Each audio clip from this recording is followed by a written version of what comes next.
Oleh khirtu zongsong te Isu Krista hingin cebai cabai rekahan buk lebe kacu. When itu Daniel hafta kanti mai Daniel hafta somsari hilok na patu kah bunya cuan kankal ledo na patuan kah kanzir toa patuan akan nichirdan kah awam ta prophetic day kanti kacu nikhat kum khatani kantia parwana khan kanzir to tuna Daniel hafta 70 weeks kantia kha prophetic weeks antita aniropole sabbatical years antita asoi tu machu enge kanti chuan week hafta khata kha kum sari ani ti ani chu sabbatical years prophetic weeks semita ti in ming pathumin kan kaudon nge ni om sia chu kar khata kha kum sari asoinani kantia kar somsari adi chuan kar somsari chu prophetic weeks inamo sabbatical years kanti don nge semita akan chu chuan kum sari in hanbel ta la kar khata kha kum sari zelin awain kumzali somkua lo chuak turani ikha kanzir to kha ania chu ani sirdan kha karon thar thole ni chu kanzir to vek mani se chu kar saria chu kar som saria chu mo kar som saria chu akum jongin kumzali somkua chu khoitanga sirtan turnge ti bible in min thildan chuan Daniel bungkua chang somni le paris ni nga ni rukha kan chiar chon alo lang chi anga Jerusalem temple sathale tura thupe achua ni atanga hapta somsari Daniel mi te zuratan Daniel khwa pui khothiang nim Jerusalem tan hun ape ka chiar tan tur atia chu engti kuma nge thupe achua kan ti chuan BC March ni sompali BC zali somli le pakua Jerusalem temple sathale tura thupek achwatang khan chirtan anita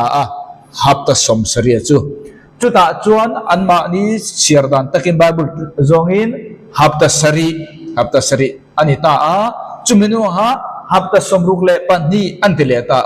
abel bom chuan hapta somruk le pakua alo nita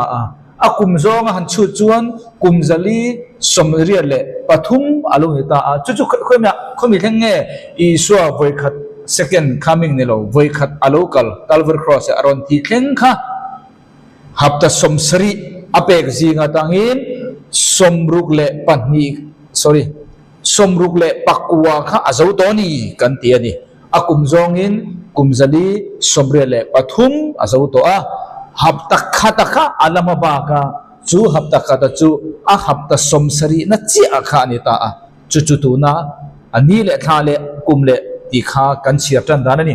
heng hi chu adi thelin video danga ta ja to wangin awain soi ka tumlo soi tumber chu hapta somsri kha khoi tanga chiatan nge marsini sompali BC zali somli panga tanga chiatan nia iswa fast coming edi somtumbel somthum pani bel bor alokal khan chu hapta somruk le pakwa kha azau to hapta somruk le pakwa a fulfill to hapta khatalama ba ti kha kanzir khani chuta chuan sumi atan chuan pathianin kha hapta somsari apek na sana kha hei hi anita agron chiar le nge Daniel bungkua chang som ni pali tangin ni sari khani ta ma se voi ni chu abain ka chiar don lo ni li chau hi kron chiar don mizo bible kron chiar nga mizo bible hi ke min mamo te anei thina wangin ka chiar anga mar chu sap kha kron mang don ni hemi hi aron ta sual le bo chian ata imi te tunge imi te i akhi tunge ko kha Daniel zutapa ti chuan in khopui thiang lim in ni chon tu tak khopui thiang lim nge Jerusalem juda ho khopui thiang lim chuwangin hei hi voina gentle nen ingkung kaina omlo juda tan chawani tia kan soi on na kha ani ta mizo karon chiar to long sam chu chuan hapta somsari chan chua nan hapta somsari ruatani adita hapta somsari kha ruatani chu hapta somsari ruat chana chu Bible chuan jirukin aron list ta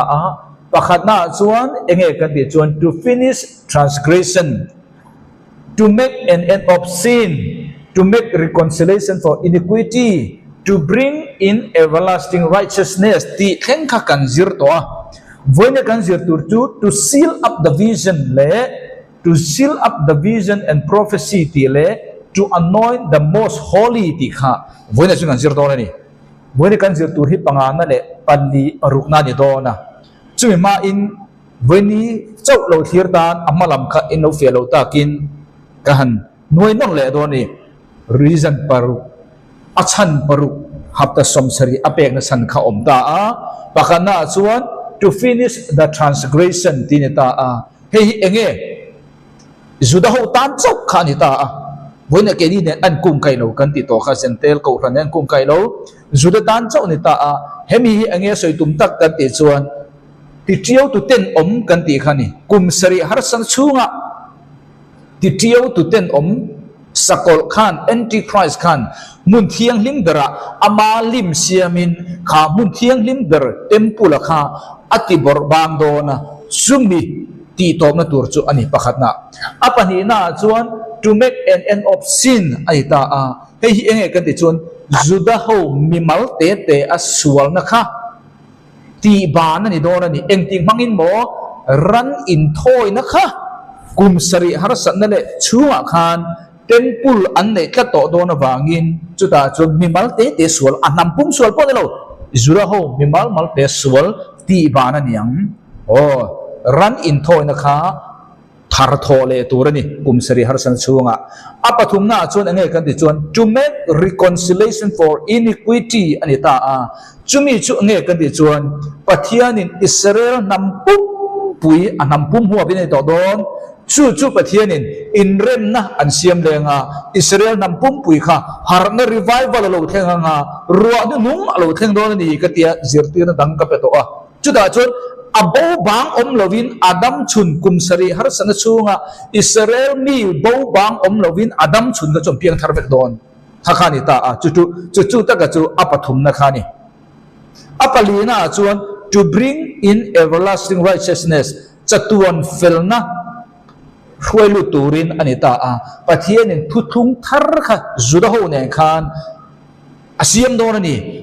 chu hebrai bung ria ta te Jeremiah te khan ning khia ka selo chon thuthung ria khan khada khan pathian in thuthung thar ka siamang ati kha eng thuthung mo juda ho ta nani hebrai kan ti chu juda ho ta ne ta hebrai kha ni mai chu nom zia chu hebrai chu adoctrin zong soita la kum sari har san na zo chi thil theng turani chu da chon pathian in an thil lunga ka dan te ka zia ka an ru ka anga mitinin min khabek to don chu Israel ho tan juda ho tan eta hemi pali akha kanzir to voini chuan hi anita voina kanzir tur chu voina kanzir tur ta kha enge kan ti chuan to seal up the vision and prophecy anita vision le zol nei thupua na kha seal ti omja chu ti bang don ti top don khar don ti na kha ber mai chu anita chu bang ta chuan he den ni khomi hemi zol nei kan ti le vision ni khoi lo theng tur nge kan ti chuan hemi kum sari har sana chung lo theng tur ani chu ni ta chu Daniel hapta som sari na ti ba na tum ti to pa tum vision te zol nei thup wan te khang ho zong te kha khoya mo om tur he kum sari har sana chung hian chu ani ta chu ti ba na tum chu ni chu bangin tir ko te thil ti bung ni kha ka han chiar don ta Isua khovel alokal khan mitam takin Bible kan var polo thin chu Isua khovel alokala Isua khovel pathian ram le van ram te video pathum ka siama Bible kan fia don cha ka khalo thir ngai ro bona mi in fia zo lo ne chuan pathian ram le van ram kha video ka siama lo thir ngai ula in fia le zul ka be se Isua khovel alokala Isua khovel alokal na san kha chini ania pakha chu khovel sul tibo turin beram noticen khovel sol lo tu tur so ti kha apani na chuan van ram din tur ni van ram kingdom of heaven chumi om zia chu nge juda ho tan kum sang lal ram laya physical atli kharon din tur ni chu Israel ho ina an hlau kha ni babylon sala mo babylon na khan babylon sala an tang tang in Israel independent in voini tang in Israel independent in ram an nei lo voini independent bu kan ti adik sangkan sekolah somli lepas sari kan Zentel tan punya Amerika tan punya telo Israel ading tai tak lo Israel ram kit punan anta an full po lo ni lo a full ni an kun hoi lom chuang lo an lo mi doom of the rock po Jordan ho kun hoi lom chu mi om sia chu a full in an la nei lo tun khen hian kan se du point chu Isu khovela lo kala juda ho in up is da isola Davida hu na tam to lal ram an mani an nei Mase Babylon antang tangin an hlau to BC Zerubbabel khan chu taka chu an Isu alo kalai po khan Judaram kha Roman Empire kun noi lom chu tak chu Isu in an hlau an chan tak van ram kha van ram kan ti chu mo physical atli rem hemi khovel leilunga kha ni ron din atuma chu bangin van ram kha ron thil ta ni van ram kan ti chu nge khovela leilunga kumsang lal ram ti na kha ni Cumi cu ani bang Isu in ram chan chin tharon thila ram chan chin tha thil reng in miracle engkim thil makhathang vek chu Isu rong bol na khan ani Isu chau khan akhil in thil makha ti lo azir tir te po in akhil ang chi ram chan chin ang thila thil makan ti vek chu eng wang mo kum sang lal ram tan abu sai ni Isu khan khowela local masat khan chu bang ram chan chin tharon thil chu bangin ram chan chin charon thila juda ho kha ram kum sang lal ram ta na in ready tur abu sai bangin ram chan chin tha thila kum sang lal ram chan chin tha po thil boka mathai bunga tana bung sari te ka van ram chan chin ani van ram ka ti chu at li kum sang lal ram kha ni kong le lama chuan chu ani ta a chu bang ta chuan hela ya khan aron khen ta a Isu kha akhila kha ram chan chin tha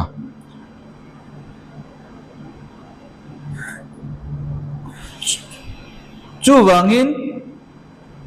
ma se an nol tat sia an robi Isu kha Messi a an lalan nol tat wangin Isu khan kum sang lal ram kha adin thailo wa postpone ani tar hotani chu wangin a plan a kha a ro cham Isu kha juda hoin alo kalma sakhan tirkau de thilti bung sari khen khan juda hoin an Messi a an lala pom ni sala chuan reilowa kum sari har sana Daniel haptai lo thenganga kum sang lal ram khadin turani ka aplen masak kum tirko de thilti bung sari thenga Stephen an deng lum thenga juda hoin anam pum ho pa an pom thailo wangin Isu khan plan B asiam ta atuna kan zirna chan heni chu wang ta chon heta tirko de thilti akhan bung ni akhan cherang chu wangin ati top tur hi engmo vision te prophecy te lomi tirko thilti bung ni akhan tong khelo te nan tonga ani lomi te khan tirko makro pui ta ka thlengani action chu engwang mo ram chan chin than sil engwang mo kum sang lal rang harei lo lo thleng turani kum sari har sanan lo thleng patanga chu le kum sang lal ram millennial kingdom kan ti van ram kan ti khadin turani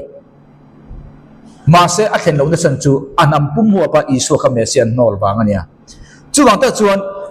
chumi annol ma chung zong tirko te thilti bung sari ma zong kha chuan chumi ata na in bu sailo na ni wangin heng te hi lo thleng ta a tirko te thilti bung ni chang som pururanga som pariata ni ma sala chu zol nei joel manga soi kha ani zo ti chu hei hi ni achan chu joel ma khan hununga chuan tin ninunga te chuan chu lo thleng turin alo kalang pathia ni na ti kein ti sa zong chunga ta tharau chu ka lei chuak anga tin in fapa te in fanu ten zol nei thu an puang anga tin in tlangwal ten hun thir lok thiam na an huang tin in putar ten mumang te an mangang keima le in ulking jam 16 ani chung ni ate chuan ka boy pa te le ka boy nu te chunga kein chung ni te a tharau chu ka lei chuak anga tin an ni chuan zol nei thu an puang ang ti akha he tirko de thil ti bung ni athil thlengani achan chu ang bang mo kum sari har sana lo thleng wa kum sang lal ram din tur ni wang khan Joel thil thil lo na kha a thleng ma sa ni ru ma sa kha ma se enge lo ni kha tong khian lo nen miracle chi rang rang ha thleng achan chu chu da ho chun chin chian an ni chu chu alo ni ta a hemi thu chu khoi mi nge ka de chun he Joel mi kha ni ta a he Joel mi hi Joel bung ni chang som ni pre tang tum khat chumi huna chuan heti hi alo ni anga mi zong zong chunga ka tharau ka le anga ti chuan in fa pa ten in fa du ten ka thu an thelanga in putar ten mu manga an manganga in tlangwal ten in lar te an mu anga chung ni ate chuan ka boi pa te ka boi nu te chunga po ka tharau ka le anga wana le leya thilmak te ka mu ti ranga ti sente meite mei khuding te nen ni thima achanganga thathisena achanganga lalpa ni ro pui tak le rap thak to chu alo thenma in ai da ni tin heti hi ani nga tu po lalpa ming lama piang chu chan hi min omang kum sari har sana chung akhan chan hin an om don ani lalpan asoi angkhan tlan chu te chu zai on tlang ale Jerusalem kho a an om si a alo om chun te zinga chuan lalpan ko te chu an omang ngai te u bung thum na Joela ngai te u chung ni ate chuan chumi huna chuan Juda te le Jerusalem tun din le huna chuan tu le tu he tun din tur kha Juda te le Jerusalem achiang to kani nang le ke nen eng ma kan kung kai lo zentel nen kung kai lo Juda ho tan chau ni Joel fil lo kha khami kha tir ko de tir ti bung ni Pentecost ni khan alo theng afam kim chuan ni lo ma se khami kha theng chun zoma in chan na ni a ma se an nol ta da bangin tir ko de tir ti bung sari thenga khan hei hi a fulfill lo ni a thleng pin thei ta lo ni chu wangin he mi hun hi postpone son ani ta a kum sari har sana chu atop lama hei hi lo thleng tur ani ruwa ni bung chu da chu Israel nam zong zong kha a thi bang kha chan da men om bek don nam zong zong ka kho manga Joseph ta ruama ka ruaya kami ka ro chan Israel chunga anthil ti awangin an chung thu kare nanga ram danga kami te anti dara chu wangin pathian ni Israel ti du da du ta hu kha kele bram ti kha kum sari har sana so khan theng don ole kan soi du point chu khami za ela thil puan kha tir ko te thil ti bung ni a hian theng tanin ti lo tin turani fulfill turani Israel te kan isu kha mesia anam pum huwa pin lo pom se an pom lo wangin ti to bani ta tir ko te thil ti bung sari tang chuan temporary in Israel fa te tharau miti delania voini thlengin anam pum huwa zongin Juda ho chuan isu hi ni tin do tho an chia an lo ti ni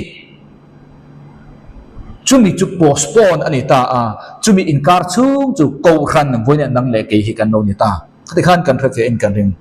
chu chu alo ni ta a chu wangin tir ko de thil ti bung so pathuma chuan hei hi alo ni ta a then ka chuan chu wang ta chuan hemi ni a khan tir ko thil ti ta khan Pentecost te tharau har na revival trong sia lo te na om wang khan ti to ba ni to an ti ta a mitam takin ma se voinia ke chuan ti top ani thu kalang mono achan chu engwanga mo kan ti chuan hemi ti top ani tur thu hi to seal up ti chu ti ban ti top the vision and prophecy itiang ti top ani tur kum sari har sanna a chunga khan azo khan ti top tur nia tun chu tir ko tir ti bung nia khan atan ma se kum sari har sanna thleng tat lowa nakina chuan kum sari har sanna atop nuwa chuan kan du mu du lo mo ti to ba achan chu isu kha lo kal do na tong khria lo ngai lo thil ma ngai lo miracle ngai lo zon ngai lo ma se tun chu alo thlenga ma se isu kha second coming ala ni tat lo wangin voini thlenga na lo oma chu mai pon na lovin zentel piang tharma sapper cornelia po khan tong khria lo ala tong chu chu goron proof lo na ni chu wangin kan soi du point chu voini hian Juda ho tan isu kha lo kala tharau thiang lim po kha câu khăn mà sao bỏ dù đam mê về cái này mà sẽ ăn nằm bung mua bắt tiền cầu để thiếu tiền ăn hồ là trăng in chú bắt thiên plan e rê lo wa kum sari har sana lo thenga tribulation lo thenga isu second coming lo kala kum sang lo ram kan ti van ram ron din mai tur plan e kha anam pum ho ban no taksia chuan so son anita a postpone anita a ma se postpone lo ni talovin postpone kha lo ni talo sen chuan helai to seal up vision and prophecy ti kha a heng tur ani mase postpone ani si chuan khami kha lo ti top ringot kha ala heng lo achan chung ma mo kha kum sari har sana a heng to a heng huna chau zol nei te prophecy ka ti te tong khria lo khati ba na nya tu chu kum sari har sana la heng lo wangin helai alo pek tan to kha voinen ko ran te zinga po alo om renga ma se na kina chuna ai na sa zo kina lo thengang mo kha kha chu khoi tang ka proof don rom proof don ta ni bible tangin chu rom proof don ta a hey ta chuan tir ko thil ti bung so pathum chung kha tir ko pol bung kwa piang thar to a ko ran zentel te kan ti theng chu mo helai ka ran ko tir ko thil ti a hian juda po piang thar ma zentel po piang thar mga in mix ni ka kha thlir ran lo pai chuan a harsa mangai na hi a hlo cham ngai lo wa mangai na hi hlo cham ngai lo wa ama ero sorry korin tir ko thil ti na lo korin eng wangin nge ti ba na ni lo tharau thil pek chi sang hi ti kha rom proof don ani chu then ka chuan tir ko thil ti bung ni abi theng kha tir ko thil ti bung saria ti to pa ni achan chu ko khan hun ani to wangin ti kha nia ma se ke chuan apek to kha ti to pa ni lo ati to pun tur chu second coming ani huna hembe Daniel habda somsari ani huna ti to pa niang to seal up ti kha achan chu ta khan Daniel habda kha thleng ni seng chuan a seal up tur ma se postpone ani chuan postpone rol khan at seal up tur po kha atop khar tur po kha ati top tur po kha postpone tel ve ti kha ka rin dan bible ka mu dan ani chu ka mu dan lo ang mi inan bu khat an kal sual po ka ti suang lo ni ka mu dan kha ni bible tang pen chuan ka bu bok chu ko rom proof don thon ka korin ti chu tir ko pole le kha ni chu mangai na hi a lo cham ngai lo wa ama aro chu zol nei thu puan lok na te prophecy te hi omma sela anni chu an la lo chamang om je chu ti ba na la niang ti kan thria dan khani tin tong thria lo te hi omma sela anni chu an la ba ngang thria na hi omma sela chu alo boral don ani a boral tur tu hi bible hi na khil lok li tu chu po chu bible chu entika boral tur nge ti po sei he ta hian to seal up the vision and prophecy ti khani chu koi ti hu dang he kha second coming huna ani chon second coming zong ma chu ala valid ti na ni chu kan ritem to ro ala valid ta hemi ati to phun tu entika nge bible he context second share ngai ta entika nge ti to bani don akim lovin tu na chon isu kan la bu tlat lo wangin akim lovin kan ria akim lovin zong ne thu kan puang lok thina wangin tu na chon na fam kim lo ma se enting ati chang so panina tu na zong da thalang kal tlang ang mayin kan hu awangin ni ma se la chuta ero chuan nima sela chuta ero chuan in matonin tunai kan maton don isuanen kan maton don enti huna mo second coming huna chumi huna chon tong thriat lo ngai lo thimir kalanga lo emma ngai to lo achan chu mitinin isu ha kan huto don tuna isu hi mitinin imutan imitinin muam mulo ani chuan tharawa tong thriat lo te atong ta yangai prophecy te langai achan chu wang mo isu kha mitin kan lam mulo pentecost ni apek to kha ati top don enti huna mo isu second coming alo kal huna mase tu na chu isu second coming ala kal tat lawa ai nomi ani chuan pek to kha ala kal sun zom zel ani mase nakina ruan nu nga ta chuan tun aina sa hi pe do chiang sa sur matonin ani to anga tu na zong a thela zar chau kan thri ani ma sala chuta ero chuan ke chu khriat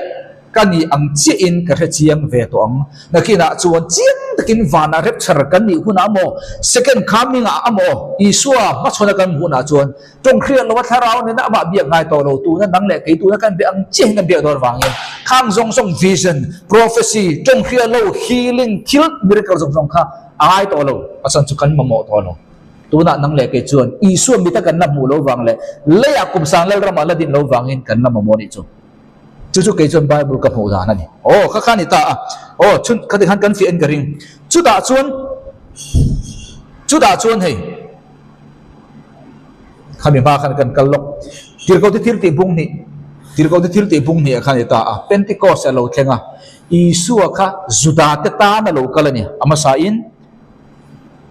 kingdom of heaven kum sang lal ram leilung adin tura lon kalani lal angin lo pom se an nol taklat sia mà sẽ Isu khan chan se athi to nuwa Pentecost nuwa po khan chan se alap te zela tir ko te thil ti bung sari thleng kha chuta chuan hei hi antan pian tharna chan dam na ni chiarang tir ko thil ti bung ni chang som thum pariya thum sari thum riya tunga anni chuan tunga anni chuan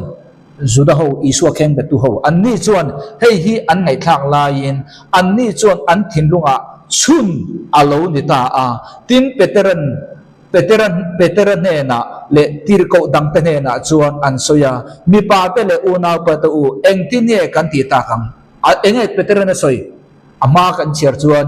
Isu kheng be tu Judah ho asan tu Pentecost nia Isu an thia tanga ni somnga vel chau khala nia kheng be tu te kha kheng be tu te kan ti chu tu mo kheng be tu ra thu be tu te Judah mi hring ho kha an la dama chung ho ne na chun Peteran mania in khen be tu Isu kha tu na pathian en wana lala le Christa ni formin asiam anti khan an mol taka kha Christa chu Mesia ti na nia lal kha kai sara kan nei lom lal kan du do anti kha nia chu an mol taka chu pathian en tu na wana adinglama thu tirin an mol dit na din mun nge ya lala le Christa a Mesia asiam ti an thia khan eng tinga ni le kan ti ta kang an ti ta ni Isu kheng be pura thu pe tu Judah ho khan Isu nol tu ho Judah ho khan Peter le tir ko dam te ne na chu vele chang som thum parian na chon ti chon Peteran an ne na in ril ru thak kheng ula bizo babula chon sim ula ti chu ril ru thak kheng ti na khani enge sim tur nei ton kheng be to long ti kha siwan lo in ril ru thak kheng ru Isu in lo mu da na kha tiang zong hi ni ti in ril ru thak kheng ula ti na ni tu te nge focus Judah chau nang le kai kan te lo voina nang le kai hi he Bible hian na soi ni lo Isu kheng be tu Abraham tha Isaka tha Jacob tha ahring khana Judah ho khani tharawa Israel ho kan ti ha voina hin hian na soi tu ne lo voina soi tu Isu kheng be tu ahring khana Judah mi hring ti sen zo mi kha tin in sual te suit na atan sual te ngai dam na ani lo sual te suit remission of sin suit na atan nang ni zinga mi tin mitin Isu Christa mingin baptist ni ro tin nang ni in tharau thiang lim thil pek chu in chang don nia tharau thiang lim an changa chandam an ni thena chu hemi hun lai tak hian Judah ho hring khana Judah ho in Isu kheng be tu ta khan Isu an lo no la lo no la le Isu Mesia an no la Christa an no la kha ril ru thak thangin Mesia kan lo pom le ta ani ti proof na tan mo proof natan asa ju Isu kha Christa ti khan nol na ni he Isu Christa Mesia ti na an nol na ni chu chumi an nol na chu kan pom le ta ni ti proof natan Isu Christa mingin baptisma tu ye chan khani asan chu ba mo Judah ho chau ti asoi na chu wang ta chu tiang an ti che khan tharau the li man chang ani chu ti ko mo Pentecost ni reido te akhan ni Judah ho chau ta na ni chu voina nang le ke chu enge kan ti to kha chu wangin nang ni kal ulatin nam zong ti chu Judah ho chau ni to lo nam zong Judah po tel voina chon Judah lo po pa le tharau thiang lim mingin ati hi hi zentel tan baptisma petura min zirtir na ma se eng wange ta hen Bible ba kal ve kan ti le nga Bible kal lo Bible nang le ke kan clear theng lo zo clear rang ro he chu Judah ho tan so Judah ho Isu Mesia anol tu Christa anol tu te tan so an in suit le na ka suit le na ka ti kha sual te suit na ka ti kha suit ti chu ngai da man lo suit chu dang i cancel ti dang thu ni chu khami kha ni ta a chu chan da man ni na ni kan fia tok tur ka la chu ni ta a vonia an ni hian ta Peter hian ta hian na khil hi in sual Isu Christa chu in sual te wang na thia thumin amadi thumni ati kha thilem te ulo eng wang mo kha an tan chan chin tha pe kala ni lo tir ko te thil te bung ni so la ni hi tir ko bola la piang thar lo chu wangin helai hian in ang pa tin chan dam nei pathian ni zong a petura ngai tura ni lo Bible hian dik takin nin clear reng hei mi bang hian voina va pian thar tum le la adik le lo boka Judah mi ini lowa akheng be tu point lowa an lo mi chu ni ta chu wangin hei chu juda ho isu kheng betu to hun la ya an pian tharna ni bung sari kheng ka tir ko de thil ti bung sari kheng ka hemi vet khan pian thar turan ni juda ho mi an ni chuan ma se an nol film thakat awangin zentel piang thar ma saber tir ko de thil ti bung ria ta kan huwa Ethiopian mi chu zentel ti na ni nge juda pa kan ngai ta Ethiopian mi zentel piang ma thar ma saber hemi chan chin tha kan ni nge ani khan isu kha kheng betu ne lo isu min ti po khan ne lo ani chuan engerin tur isu kha pathian fa pa ni ti ring zentel pa ka chon tir ko de thil ti bung riat khanga tha en thala mitil re Ethiopian mi hang ti na ni Ethiopian mi chu juda mi ne lo zentel piang thar ma saber chu Ethiopian mi zentel isu kha pathian fa pa apom chu le tui baptisma ngai kha zentel piang thar ma saber kan hu ni ma se tir ko de thil ti bung kwa chuan bola lo piang thar ta a pathianin dispensation thara min lang kai pek thar min nei thu thar pek min nei tir ko bola mang khan chumi nu aro chuan mi entingan pian thar ta hei tir ko de thil ti bung so ma tir ko bola a pian thar nuwa dispensation thara chuan zentel piang thar ma saber chu Cornelia ni Bible record kan mu chu alo ni ta chu Cornelia ve thum pian thar nan le he ni te pian thar tharau thiang ni man chan nan ni an ang le lo heng huna chon tharau thiang ni man changa revival har an tiang chi tong khria lo nen miracle nen an te lo mi chu kan thop ke na to seal up the vision and prophecy ti khani ma se juda ho in an chana kha isu an no la wangin tir ko til ti bung sari thang khan ko khan hun na ni wang khan kha to seal up ti ba na ni ti kha ala kheng lo ti kha ka mu dan ka pom dan ni ka ti kha ka soi du point chu ni chu da chuan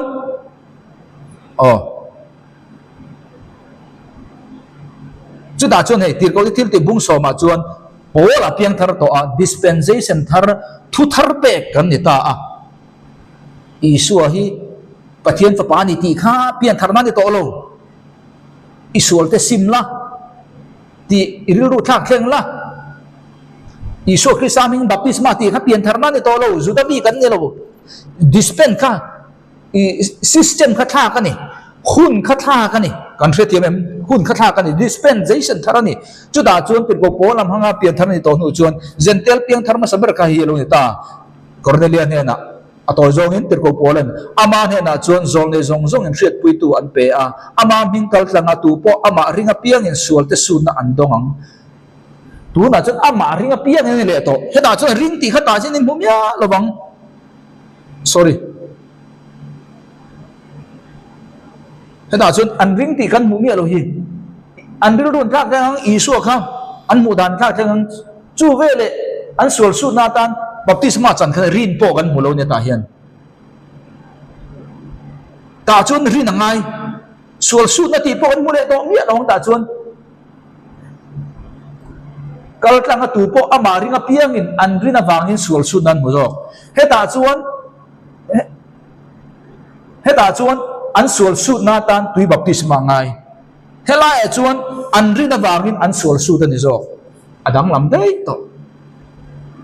apian min sual te su na andong ti hi chu ba ka veteran chung thu te asoi lain an ni thu ngai thatu zong chunga chuan tharau thiang lim alo tlata a veteran sual ngai dam na thu asoi tang khan an rina wangin an chunga ngai dam kan ni ti kha an rina wangin an chunga tharau thiang lim lo theng zo ka ni at ang to lo chi khlai khan tin sertan na atanga ani ring tu te chon mak an tele a peter ne na local tamzat an ni a zentel te chunga po tharau thiang lim thil pe chu lei buak ani awangin tharau thiang lim thil pe kha zentel te chunga lei buak ani ni e tir ko te thil ti bung som pola piang thar to zentel ani zudami ni lo ma se tharau thiang lim thil pe kha chunga theng to em ang chiang e ang tharau thil pe chiang e theng zuda ne na theng kha zentel pa he na po theng tir ko pola pia thar to nu a po anni chu tunge anni chu ti Cornelia le aring tu tharau thelim chang ho zentel ho kha tong khria lo te nen thu soi lai le pathian an choi moya an nai tha ka wangin chu tilai chon veteran sanga chu wang tak chuan voinia engwange he ko khan huna po tharau thil pe khiti ban alani lo ti karin ka ti chuan orina asoya peterate ta hian zentel ta chunga thil thang ong wangin voinia hian ti top chu ni don ma se isu second coming anyang tuna chon isu second coming la ni lo wangin tharau thiang dim til pe ti top ani to ti kha ke chon kapom lo na sanani khati khan kathurin chu koron proof fia viawin karinga keima muda dang chon kan chun zom le don ta ni ekha kan soi to chu ve le chon isu chu na chin ka soi to ang khan anni chu isu krisaming baptisman changang nang le ke chu zentel kan nia pa le tharau thiang dim engwange bible kha inkal angalang ankal lo pakhat chu juda ho tan chawani hei chu zentel tan voinia nang le ke juda pa juda pa tan po ania zentel pa tan po ni ka kha ni ta chu ve le tir ko thil ti bung thum kan kal le ta juda ho hun tho zentel hun na ni lo juda hun tho wala ni tir ko thil ti chu bung sari atang chi kan juda hun kha aram pum huap anam pum huap ina to bung re tatang zentelan tan kha kan thria tur chu wangin tir ko thil ti bung thuma ni chuan juda ho wala huap ti kha thria tur ania chu wangin nangni inbil lu thak thleng ula tin ti danglam ni ro u in sual ta thai bo ani thainan anni huna chuan danglam ma sata khok ngai ti danglam ma sata ngai ke ni huna ti danglam ma sata ngai ngai lo rin ma sata ngai chu vele kan rin nei ni ti danglam an ang lo school kal dona ithiam sa bang school kal ngai ni ithiam lo bang school kal kan thiam lo bang school kan kala kan schoolin zirna in kan thiam lo min zirtir misual khan isu khrisa awangin pathianin angai damani ti aringa chumi arin na bang chuan mitha chumi arin na chuan asiamani then ka chuan juda ho chandam nahi kan chandam na kan ngaya that masat sim masat chualti lo masat kan tuma khami kha chandam di masat na tan kan manga kan letling chu tiang ani lo peterate fildan kha achina khan ta hian kan mu to hi than masaru sin masaru ti ommelo anrin masat na chuan sol ngai dam na siam kha letling na chu bangin engen ni don kha ti danglam ni in sol na te thai bo ani thainan cho harle hun te lalpa ma atanga alokal khen hun chuan atitani hei hi ange cho harle hun na ti hi kan riam cho harle na hun na ti chu bible hun te ti kha pat som paru vel khen ka siam ata khan bible hun danglam na jong kha ka soi veka khami kher sir tu chuan tu na ka soi hi in var pong sir lo tu ta chuan in shelo mai thaya ma se king je ma chuan the times of refreshing ati the times of refreshing ati chu ang ti hun nge cho harle na hun ti ki kum sang lal rama soina ni chu bangin nangni inril ru thak theng ula tin ti danglam ni ro u in sual te thai bo ani theinan cho har le na hun te lalpa ma atanga alo thlen hun chuan kum sang lal ram a soina chu bang tak chuan ela hian thil poi mo de mai chu kum sang lal ram iso lo kala kum sang lal ram tin turani chu bangin kum sang lal ram lu ta qualify turin isuan lal ram chan chin tha zir tir zu da ho ka chu da chon ram chan chin tha chu miracle thil na sa ta ka thleng thin ma se kum sang lal ram alo then to nuwa chuan enge ni don kha kum sari har sana zawanga kum sang lal ram alo ni chuan isu khan thing thanin khovel kha he atli he leilung he obdona chu da chuan lal ram chan chin tha kha ni to don lo chu da chuan kum sang elaya lalram chan chin tha hrilaya thil mak ti te damlo ti dam te khan kum sang lalram aron lu ta lalpa ibingin ram hoi kana chuaka ti dam na ka te thina lal ison ka hlo chawti engwang mo nung chang kha poi mo to ta kha chuan nung chang poi mo to rin na kha poi mo to lo chu bangin nang ni ka thengai lo chawti video ka siama khoi takin lo thur la in fial le zualang kan soi du point chu heta hian isu khovela lo kala ram chan chin tha ron thila ram chan chin tha chu juda hu ta ni bangin miracle juda hu chun sign an ngai poi mo miracle tong thria lo vision dream engkim prophecy khan jong jong khan ta sa ma se an no tak nu chuan juda hu tan temporary kong kharani lo hong lo no lo ta ni se rei lo kum sang la kum sari har san lo thenganga kum sari har san chunga po lal ram chan chin tha tho khani dona miracle na sa kan theng dona ni kum sari har san zo chi chu kum sang lal ram ron chan dona khan lal ram chan chin tha kha te to lo lal ram chan chin tha awanga thil mak ti tu kha kum sang lal ram ron lu danga thil mak na sa takin ka tia lom te lal ison inum changa ka mo lo watiang engwanga mo kum sang lal rama chuan chan dam ni na chu thil mak ti khani lo thil makti ka chulal ram chan chin tha kumsari har sana khan zo don na top don to seal up vision and prophecy kan ti kata khan to zo tur ani khami hun chunga thil ti theina alo nei pathian na pe kharin chanin kumsang lal rama ba in chuang don ta sela mathaya bunga tanga bung sari thleng kha azo mem ti khani azo mem tin lung charawa re thei chon enga thole pathian raman ro don se chu dil ro re thei chon ka tiang zong zong azom azom tur nung changa ti khani khami kha voine nang le ke nen an kum kai lo kha kum sang lal raba mi in an nu na om tur khami chawin mi in chan dam nan chang o kha kan thil fia theina turin thanem ngai to ken gron soi ve ni chu in fia tura chon kan da thawani chu wang ta chuan cho har le na ti chu eng humo kum sang lal ram iso kha khowela lo kala kum sang lal ram lu turini juda hu kharon bo sai ni chu tak chu peter to po khan pentecost ni alo khan khan reilowa iso kha second coming local tura an be sai eng wanga mo zoel na akhilok ni nunga chuan heng lo theng ti khalo theng chu wang ta chuan ko khan ma sa ho khan juda ho ring tu ma sa ho khan mun khata an om khom taka komot an in le lo an zuara chon ei khom ka eng wanga he kan ngai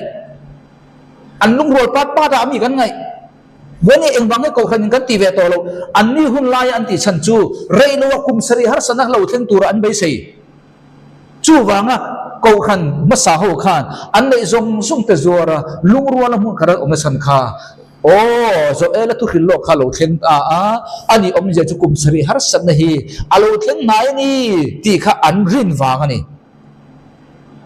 theng tur po pathian plan ani plan a ni mà se juda hoin an nol ta da wangin kha plan e kha postpone ni ta a tir ko te thil ti bung sari tangin juda ho ka temporary khara ni hoi ni thangin nakina local le don chumi local le tur chu hapta khat kan na me ka khani chu wangi ani ta a cher chu zamang tir ko thil ti bung kwa ka cher chu zom tin ani chuan Isu Krista aron tirmayang Isu Krista aron tirmayang ti chung kha second coming a local mayang chu in ne na ama a khilani kha chu bangin time of refreshing the time of refreshing ti chung kha kum sanglal ram engwang mo Isu local chung kum sanglal ram karon tin don kha peter ten an bai seidan ve kani tir ko til ti mung thum chaw la ni ma sai hi theng kim taloni nakina theng don mo sang som hi pakhana thil zong te ngai o tir le na hun te ka tele he po hit ka soi ka zir tir vek to video ka siam to the terms of restitution chungam je chu kum sang lal ram thau khani ming pani asoi tuman ang terms of refreshing the terms of restitution kum sang lal ram soina kan diam to ro ka khani ta amilem na kan mu le lokong chau hela hiu ni hemi millennium khani millennium kingdom te an tiang kum sang lal ram te kan tiang kum sang ro rel te po kan tiang mar chu khang song song khan boi phal lo ila asoi tu ma kha kan thriat fia khan mai photang chu hi time of refreshing the time of restitution tir ko te thil ti bung thu mina soi khani chu isu second coming a local chau in ka kha tho tim thai akan thafia tura kan da pathian ni min chan puyenga lalpan ka soi chuna kha anga thatu te fiat na fia na pek chau ka be sei ole kha lo ni ta chu wang ta chuan Zakaria bung so pathum chang kha chang nga kha ron chiar don he second coming isua alo ka le hun na tur soina ni chuminia chuan ti mo second coming a chuan sole bol ho na then fainan Davida chung tele Jerusalem lu tu te ne na tuikhur honin a omang Davida chung te Jerusalem kan ti chuan a chiang tok bone nang le ke ni mi alo ti kha chiang ta ni chu juda khing kha na juda ho kha ni Jerusalem kha ni van Jerusalem tu na kan omna tiang vel kha ni lo khu da middle east om tu na Hamas na an bei me khu miram Davida juda tha ho ti kha chiang ta ni chu tin chu mi ni a chuan sipei ho te lalpa thu chuak chu heti hi anianga ramata milem ning te chu ka ti bowanga hriat rengin a om tol wang tin ramata zol nei te atita ni chu ei engti kuna mo second coming kum sang lal rama khan zol nei om to don lo achan chu engwang mo isu khan mi tin mu to zol nei ngai to lo tharau bol ho te ram huai te asete na kan ti chu ram huai le sete na chen khan kum sang lal ram ka phur ani khowela eng sual ma om lo cái mà nia ti sa sual om det adam ata kan ti bak lo chom lo chu wangin kha khani ta chu wangin apanga na kumsari Daniel hapta somsari apek channa paruk jinga panga na ka to seal up vision and prophecy kan ti kha eng tu hudang kha hati top don isu alo kala kumsang lal ramoron din huna asan chu isu khambitinin kan modon thata tong khia lo ti ban to ong signs and wonder ti ban to ong zol nei om to lawang miracle om to lo aw kan ba mo lo khang kha asan chu tu na chon kan lamamo tinani chu zol nei tele zol nei kan ti kha zol nei der ne lo ne zol nei tak tak ngai lo e zol nei der te lo zol nei kan mo to lo tharau bo ro kha song song kha ne ka chua bo ti ran khovel ta om to don no eng ti huna mo kumsang lal rama iso second coming huna chang thum na tin heti hi alo la dinga tu po in thu ala hil chau chuan tu po in zol nei thu la puan chuan prophecy la ti chuan anu le apa ama hring tu te khan ane na inung lawang ithiang tinang chu ni lalpa mingin dot isoi sia kumsang lal rama chuan mi in zol nei thu ka puang prophecy kan ni zol nei kan ni ti chuan dot tina om tho don lo ti ban ani kan hetiamin karing tin anu le apa ama hring tu khan thu asoi lain ama chu an chun tlangang an thadang ti na ni chumini a chuan heti hi alo lan inga zol nei thu a hilin a in la na mu apiang chu aza pui to ang khami hun kumsang lal rama iso lo kal huna chuan zol nei ti om to don no an zak to ang do soi ti ha chiam to ti ba na ni to bibum nan korfol multe an ha hek lobang zol nei kan ni loba lo thomi kan ni e ka tlei rol tir ata bo siam kan ni si a ati zo khang chuwangin vision te prophecy te tong khria lo te healing te miracle om zong som kha ti ba na niang eng ti khuna mo korin tong kam isu ma chona kan ton huna isu te kan ma chona kan ton don time of refreshing time of restitution kumsang lal ramani chumi huna zol nai kani ti dam na ka ti chu tu chu dot ti rum tu rani he bible angin mase chumi hun chu tu he la bi si lo ani chon tu hu a chuan tharau thil pe te kha kan lamang thei ve kani chu ala valid ve kani chu oh khami chin kha kan fia tu ra kan da aparuk na hapta som sari apek chan aparuk na chu enge kan ti chuan to anoint the most holy ti hinia to anoint the most holy ti hi mizo bible a po mun thiang lim dhatia ma se kai pon tun man ka lo ngai thina ma se mi thiam te le chui tu te chui dan ngai enta ula thir ula bible a tu thung luya isu second coming chungchang khillok na tu thung luya thir bok ta ila the most holy ati hi mun thiang lim asoi na ani vek lo the most holy ati hi second coming ne na ingkung kai tu thung luya khillok na bible chang tam tak en ula kan lalpa isu krista soina aloni he bible tak pe chon isu krista soina mun ten ka ta pa chon mun thiang lim mer soina po ong ma se the most holy mo piangin mun thiang lim bertina ani vek lo lalpa isu krista asoina po aloni he bunga pe chon ani le zolta a chuwang ta chon isu krista chu bible a hian engting e kawni kha davida fapa min khongai ro atita abar batimai pokhan aw nomi isu hi engtia kawngeni kha davida fapa kha kha anita a chuwangin hapta som sari apek na achan anung ber chu mun thiang lim kan ti kha mun thiang lim ne lowin thiang lim bera khriak thi na tan ti na ni mun thiang lim ti ka chon heta bia bu kha ba ko ka hey the most holy place atelo the most holy ti chau ka ni chumi om sia chu a context zirin mun thiang lim ber pon ni thaya isu krista asoina ani thaita he hemi thula e chon isu krista soina ni ta ni oh chuwangin davida ti in davida fapati isu hi kau thine ni ta a luka bung khacha somthum pakhatum ni tin ngai ro nangin isula naw ipayanga oh bantir ko tong fapa i hing chuaka nga aming isua iwang chiang tako ke ani chumiro pui alani anga chungnung ber fapa tia kawaniang tin lalpa pathianin anne na apa davida lal thu theng chu ape anga ai ta ni chu tu thu theng e pe don davida lal thu theng chu wangin kumsang lal ram ti video a ran pa in ka siam to a davida he nakina jerusalem a ron chuk tha in kumsang lal rama jerusalem a chau lal alani don ani jerusalem a juda ho lal chatuani ani ang zirtir som pani te kha apostle te kha nam som pania huai tun la niang ka kha kum sanal ram ti video khan pan ka siama idu chan lo thirang chu bangin isu kha engmoni kha davida lal thu thleng kha aron thu do na ni kum sang lal rama isu second coming alo kal huna chu he bible hian soina ni ta chu bangin isu le davida hi in kum kai na lo nei ta isu hi tribe kan tiang chu isu entir tu hi bible la thu thung huan tam khop maya josepha te mosia te ani thaya chu chuan tu na phe chu davida po ani thai ta ni chu bangin davida le isu in anna ka davida Davidic kingdom anti bo isu second coming alo kal huna chuan Davidic kingdom anti davida lal ram kharon din don kum sang lal ram po kan tia millennial kingdom te kan tia van ram te kan tia asoi tum in ang vek ming hang ma se mo messianic kingdom te tia ang vek asoi tum kha mo ka khani ta chu khovela alo kal khan voi khat alo kal khan hebi davida lal thu thleng kha pathian in din tura ron kalania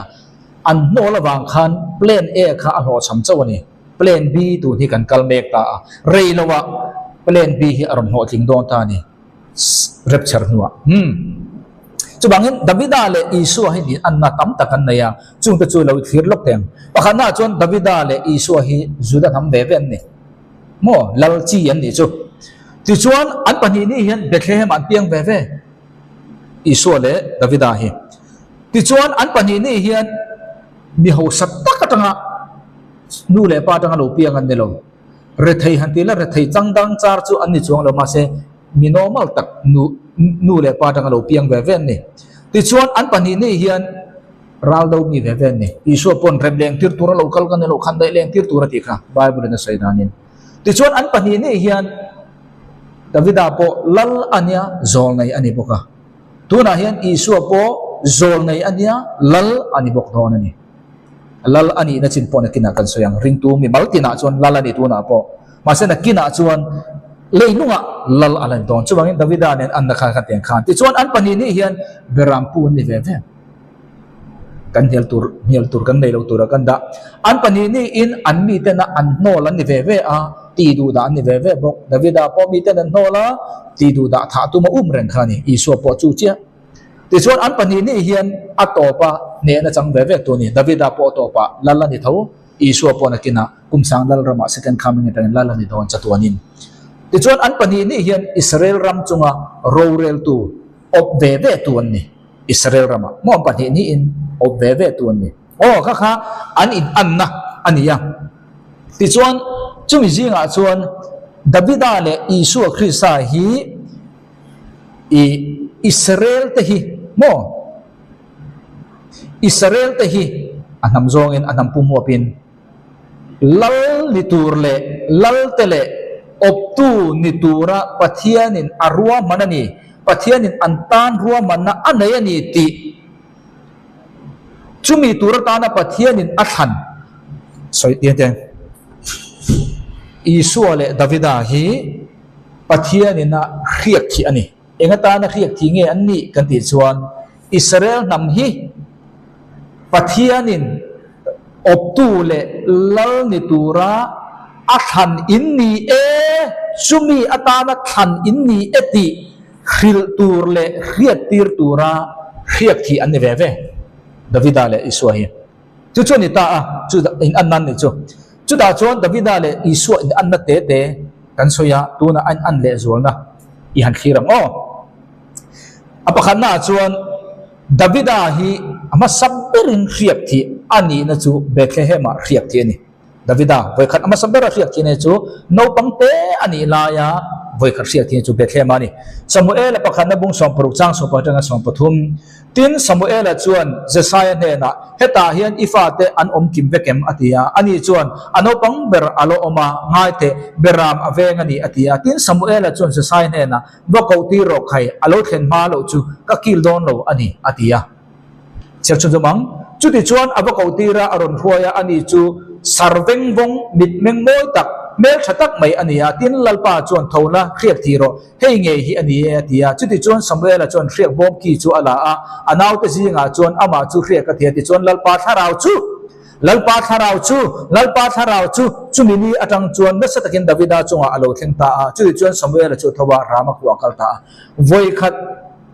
Davida Samuel amanga riat thi ani la khan no pangte alania riat athi riat puitu kham bitlem te chon ani a u achung ko te bak chun ni lo Samuel le achung ko te chau khan ni voi khat riat thi ni khan mi pui ma apuan zara la ni mi alo ma se riat thi chu ni to sia ni pakhan na voi ni Davida riat thi na chu khoyang kan ti chuan kum som thum mi ani in Hebrona riat thi ani le ta ni Davida Samuel panina bunga changli tanga changkwa Davida chu alal tirla chuan kum som thum mi ania kum somli alala aitani ta hian riak athi non le Hebrona chersun jamang Hebrona chuan Juda te chunga kum sari le tharuk alala tin Jerusalema Israel te le Juda jong chunga kum som thum le kum thum alala heta hian kum sang helal kha Hebrona khan kum sari le tharuk lal ani khan no pangte ni tu banan la hello engram ma obala nei lo bok ma se tu na chuan Hebrona ami te zinga voini khiak thina lal tura khiak thina changa kum sari le tharu achan ve alal ta ni chu voini hen Isu le Davida kha lal le zol nei an ni kati kha an anna voini hen Isu hi thuthung hu zol nei ani kan zir to video ka siam to voini hen ami te chunga chon lalani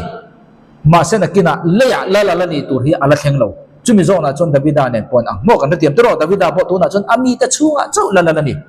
Isu po tu na chon ama ring tu te chunga chau lalani Davida ka chel le ang avoi thum khria ka ti na Davida voi thum khria ka ti chu Jerusalema khiak thi ni ta Jerusalema voi thum na Samuel pani na bunga changa Hebrona chuan Juda te chunga kum sari le tharuk alala tin Jerusalema Israel te le Juda zong chunga kum som thum le kum thum alala koyangel ani kha Juda po Israel nam zong chunga khan tuna chuan Jerusalem khan lal ani thani chu kan thiam tro voi kha chu tu ma khian lo ni ni tlem te chau avoi ni na chuan amami te chau chunga kum sari le chan ve la ni tuna chuan Juda po Israel po chimle mar Israel nam zong chunga Jerusalem khan lal aluni ta chu ang chia chuan Isu Krista kha voi khat Bethlehema khiak thiani mathai bung ka chang somnia chuan ar ka chir chun dong do rang do nge tharau thiang limin anu mangkhan arai tira nomi arai tira alo pianga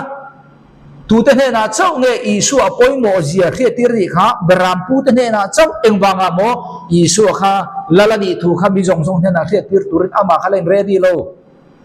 no te ni khan lalani tur khia tir kha an ready ri lo chuwang te chon Isu khia ka thi na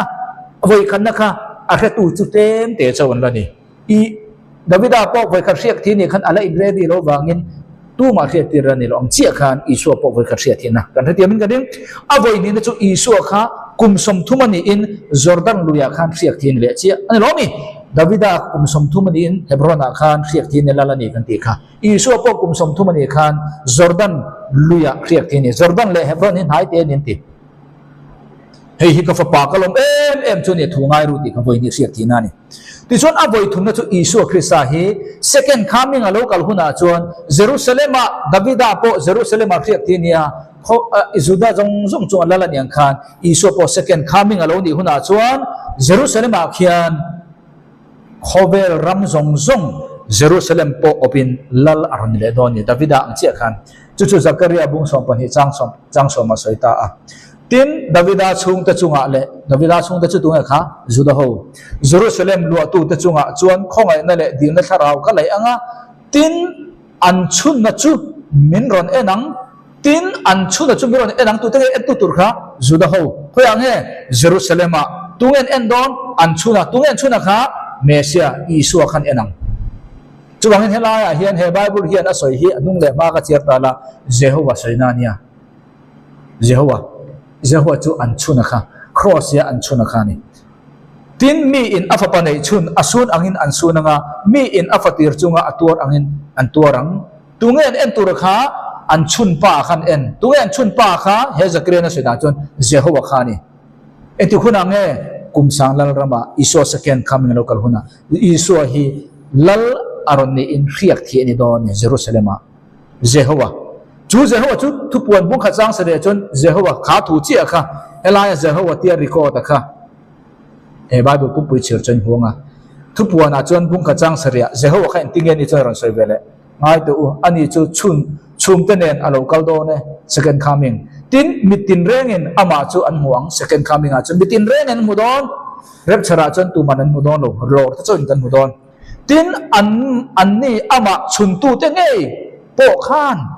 tu nge an ni ama chun tu te ngei po khan tu na hemi ne khan ang reng lo mi juda ho in tina chu bangin heta chuan isu ati in a soya helai chuan Jehovah ti ta a ani chuan Jehovah ti chu tu nge kha kan lal pa isu Krista ti na kha chiang ren chu bangin Jehovah minga vel me khan boi ngai lo mi mi in isu kan tenga chin Krista Christ an tenga nge dang a kha ne lo am mi khinga khan ang ren aming le abu awanga khan boy lo na tura I boy lu tuk lo la thil chen khara chon boy na tur po ma a boy lo na tura chon boy do lawang tin ama vekin khovela dam zong zong an room bokang chung tiang che chon ni ro se amen second coming ani sama chon hei he ani to ro ni sama riak thi aron niang ka ti kha Jerusalem isu kha aparu na kha ngemo to anoint the most holy kan ti kha isu Krista ka riak ti niang Jerusalem cherang sam somli panga chang ru katanga chang sari o pathian ilal thu thleng chu chatuan tan om reng tur ani kum sang lal rama ilal ram lal tiang chu lal tiang tik tak ani fel na chu imanga ya so na chu I huat kha chu wangin pathian chuan I thian te aya chunga lim na riak nen nang chu athi to chehi second coming a isu ka Jerusalem riak ti niang ti khani Daniela bung kwa chang somni panga kan soi khani a china khan ka soi kha hapta som sri kha khoya tanga chiatan tur nge kan ti chuan Jerusalem tuning le tura thupek chuani ekti kumange kha March ni sompali BC zali somli le panga hei hi chin chiala kha chiang ro Jerusalem din le tura thupe ani atangin pathian riak tia local ma chu hapta somruk le pakwan nga kan siarmenge Jerusalem din le aniang kother le kolkang ata siamang chu hapta somruk le pani adingang ma se aboi le ang aita a chuwangin ha ron chiar loksani kho kan thia fian turin chuwangin hapta som sari pe kania hapta khat kan ti 7 weeks kan ti chu hapta som sari he hapta sari ati chu hapta sari chu he ni ta a hapta khat ka kum sari kan ti chuan kum sari bun sari chu kum somli le pakwa ti kha lo ni ta a hapta somruk le pani alo ti chu hei hi lo ni le ta a hapta somruk le pani chu kum saria I kan bel le chuan kum zali somthum le pali alo ni nga chu da chuan hapta khat kha ala kheng ta lo ni rei lo te alo kheng tur kha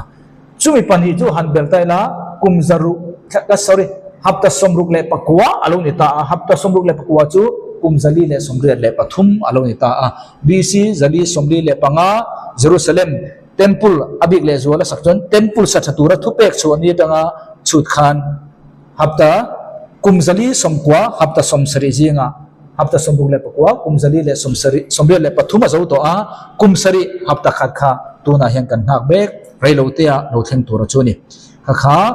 kan zir thai chin ni sala zir le huna chuan apatri alokal le tura ngai la chung huna te detailin kan zir le don ya ngai tu zong zong te lal pa thermal som theu chu ro se to lo me